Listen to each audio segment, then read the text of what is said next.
Hello friends, welcome to SSC stenographer zone.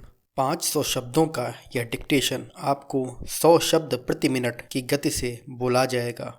यह dictation SSC के नवीनतम पैटर्न पर आधारित है और इसमें वाक्यांशों व शब्दों का चयन इस प्रकार से किया गया है जैसा कि आजकल एसएससी स्टेनो ग्रेड सी के स्किल टेस्ट में अक्सर बोला जाता है। एसएससी के आगामी स्किल टेस्ट हेतु विशेष रूप से बनाए गए 80 व 100 शब्द प्रति मिनट की गति से 10 मिनट के डिक्टेशन पूरे मैटर के साथ हमारे मेंबर्स के लिए उपलब्ध हैं। हाई डेफिनेशन ऑडियो में शुद्ध व साफ प्रोनाउंसिएशन के साथ हमारे अनुभवी एक्सपर्ट्स द्वारा परीक्षाओं के लिए नवीनतम पैटर्न को ध्यान में रखकर तैयार किए गए मैटर के बावजूद हमारी मेंबरशिप की कॉस्ट काफ़ी अफोर्डेबल रखी गई है। हमारी इस प्रीमियम सीरीज को ज्वाइन करने के लिए वीडियो के नीचे दिए हुए ज्वाइन बटन पर क्लिक करें या अधिक जानकारी के लिए दिए गए व्हाट्सएप नंबर या ईमेल पर संपर्क करें। डिक्टेशन शुरू होने में 10 सेकंड शेष हैं। 5 सेकंड्स। स्टार्ट। उपसभापति महोदय, आज जो बात मैं आपको बतलाने जा रहा हूँ वह आप भी जानते हैं कि लोकतंत्र में जनता द्वारा सरकार चुनी जाती है। सरकार बनने के बाद वह जन भावना को प्रतिबिंबित करने वाली होनी चाहिए, यथासंभव जन अपेक्षाओं को पूरी करने वाली होनी चाहिए। विश्व के सभी लोकतांत्रिक देशों में संसदीय प्रणाली का स्वरूप अपनी अपनी भावना और अपनी अपनी आवश्यकता के अनुरूप निर्धारित किया जाता रहा है, किंतु कहा जाता है कि कार्यपालिका का विधायिका के प्रति और विधायिका का जनता के प्रति सामूहिक उत्तरदायित्व ही इस व्यवस्था का मौलिक सिद्धांत है।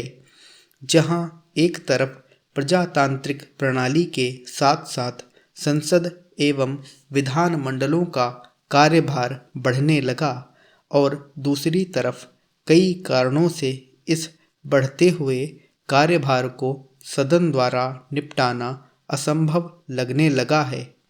इसलिए यह विचार किया गया कि क्यों न सदन अपने सदस्यों में से कुछ को प्रतिनिधि चुनकर ऐसी समिति का गठन करे जो किसी भी विषय पर विस्तृत विचार करके निष्कर्षों से सदन को अवगत कराती रहे। इसी विचार के परिणाम स्वरूप समिति प्रणाली का सूत्रपात हुआ। वर्तमान में जिसका अधिकाधिक उपयोग विश्व के अंदर अधिकांश विधायिकाओं में किया जा रहा है। सदन की बैठक गंभीर चर्चा के लिए नहीं होती है, बल्कि वह समितियों के निर्णय को शीघ्रातिशीघ्र स्वीकृत करने के लिए होती है। मैं यहाँ एक बात साफ कर देना चाहता हूँ कि सदन अपने समिति कक्षों में बहुमत के आधार पर कानून नहीं बनाता, बल्कि कार्य विशेष के लिए चुने गए कुछ लोगों के माध्यम से बनाता है। इसलिए यह कहना असत्य नहीं होगा कि सत्र के दौरान कांग्रेस या सत्तारूढ़ दल बैठक करता हुआ दिखाई देता है, किंतु वास्तव में यह कार्य उसको अपने समिति कक्षों में ही किया जाना चाहिए। भारतीय जीवन शैली में बौद्धिक संस्कारों का बहुत योगदान रहा है। सभा समिति की परंपरा भी हमारे यहाँ उसी काल से चली आ रही है। यह बात अवश्य है कि इसके स्वरूप एवं अधिकार क्षेत्र में समय और शासन व्यवस्था के अनुसार बदलाव आता रहा है।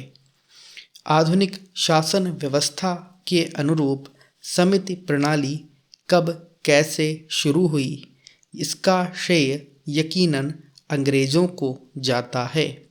वे हमारे यहाँ स्वतंत्रता के पूर्व से ही संसदीय पद्धति की नींव डालने लगे थे। सन 1881 और 1909 में ब्रिटिश संसद ने भारत के बारे में जो कानून बनाए, उनमें से उसी नींव के लक्षण आज भी हमारे देश में विद्यमान हैं।